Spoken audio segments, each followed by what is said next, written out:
एक बार की बात है, एक बुजुर्ग एक गांव में रहते थे। उनकी सफेद दाढ़ी और बाल दिव्यता का आभास कराते थे।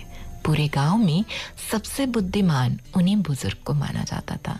बहुत सारे लोग अपनी बहुत सारी समस्याएं और बहुत सारे मसले लेकर उस बुजुर्ग के पास आते थे, जिनका वो बहुत अच्छे से समाधान भी करते। अक्सर लोगों की जो प्रॉब्लम्स थी वो एक जैसी होती थी। ऐसे ही एक दिन पूरा का पूरा गांव अपनी बहुत सारी प्रॉब्लम्स को लेकर उनके घर बैठा था। बुजुर्ग ने एक चुटकुला सुनाया। लोग उस चुटकुले पे हंसे। थोड़ी देर के बाद में उन्होंने वही चुटकुला वापस सुनाया। इस बार लोग हंसे, कुछ मुस्कुरा कर रह गए।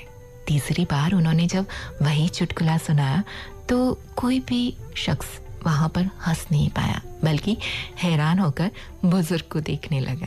बुजुर्ग मुस्कुराया और बोला, जब आप एक ही चुटकुले पर बार बार नहीं हंस सकते तो एक ही प्रॉब्लम पर बार बार रो कैसे लेते हैं?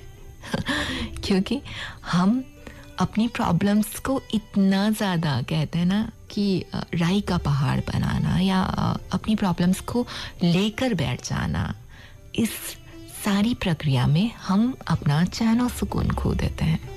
परेशानियों का हल मिल भी चुका होता है, लेकिन हम उसे क्रियान्वित नहीं कर पाते हैं, क्योंकि हमने अपने आप पर मुसीबतों का बोझ इस कदर से ढा लिया कि हमें सही गलत ही नहीं समझ में आ रहा। तो मुस्कुराते हुए आप अपनी ज़िंदगी के हर पल को समझने की कोशिश कीजिए। समाधान आपके भीतर, आपके आसपास और बहुत ही सहज मिल जाते हैं, लेकिन उसके लिए एक नज़र होना चाहिए, और नज़र से ही अच्छा सफल नज़रिया आपको आपकी मंजिल तक पहुंचाता है। आपने देखा होगा कि जब भी कोई काम बिगड़ जाता है, आप ऑफिस का उदाहरण ले सकते हैं, आप अपने घर का उदाहरण ले सकते हैं, आप अपने स्कूल कॉलेज का उदाहरण ले सकते हैं। जब भी कोई काम बिगड़ता है तो कोई भी इंसान आसानी से ये मानता नहीं है कि इस काम को मैंने बिगाड़ा है। हम हमेशा काम को बिगाड़ने के लिए दूसरे लोगों को खोजते रहते हैं कि हाँ, इसने ऐसा कर दिया इसलिए ये हो गया। ब्लेमिंग करते हैं, बहुत ज़्यादा दोषारोपण करते हैं कि हाँ, हमने तो कुछ नहीं किया, दूसरे ने ये किया। तो जब भी कोई काम हो तो आप उसकी जिम्मेदारी लेना सीखें।